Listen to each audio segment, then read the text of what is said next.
Salve, salve, rapaziada. Muito boa noite. Eu sou o Mar do canal Tricolor e hoje eu dou os parabéns para os times que subiram para a Série A de 2026.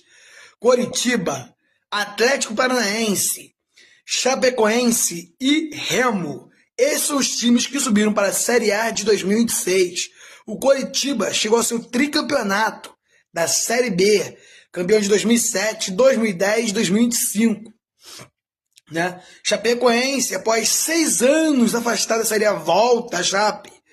O Remo, após 31 anos, está de volta à primeira divisão, a Série A. E o Furacão, menos de um ano que estava fora da Série A, agora está de volta. O Atlético Paranaense. Então, parabéns a esses times aí, que fez de tudo pela Série B de 2025. E ó, espero vocês ano que vem na Série A de 2026, hein? Bora lá, hein? Tamo junto. Até o próximo vídeo.